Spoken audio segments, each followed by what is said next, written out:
Jean-Paul Durocher, Saint-Jean-sur-Richelieu, Québec, 1973. Un homme d'Iberville au Québec est retrouvé assassiné à l'Acadie et on n'a jamais retrouvé les meurtriers à ce jour.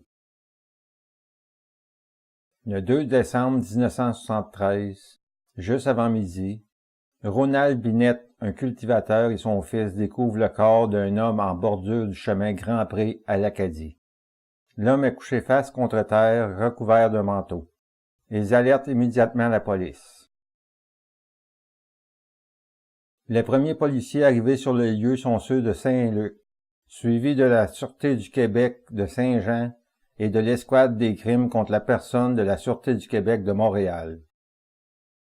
Les premières constatations démontrent que l'homme a été victime d'un acte criminel, puisqu'on peut voir qu'il a été atteint de plusieurs balles d'une arme à feu.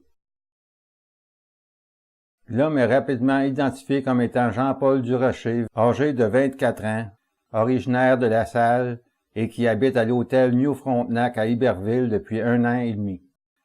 Jean-Paul Bouboule Durocher était un récidiviste qui était en libération conditionnelle après avoir été condamné à 15 ans de réclusion sur divers chefs, dont vol avec violence et voies de fait. M. Durocher était connu de la population puisqu'il vendait des vêtements dans les bars de la région.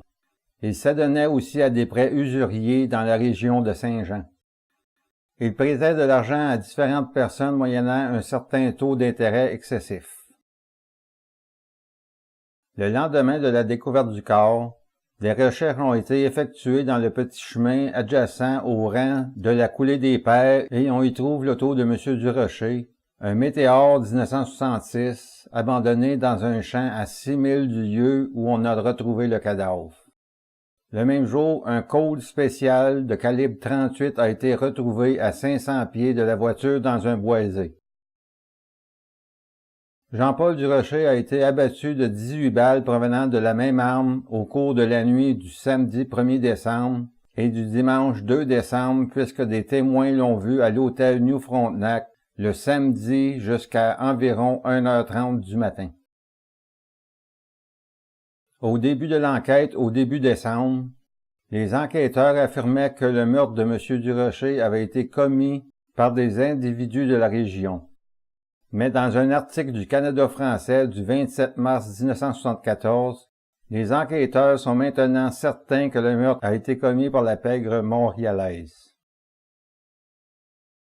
A-t-il été tué par un groupe d'individus de la région auxquels il avait prêté de l'argent à des taux exorbitants et qu'il ne voulait ou ne pouvait pas le rembourser?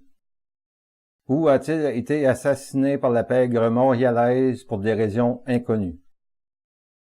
Toute information pouvant aider à résoudre ce crime peut être communiquée à la centrale de l'information criminelle de la Sûreté du Québec au 1-800-659-4264.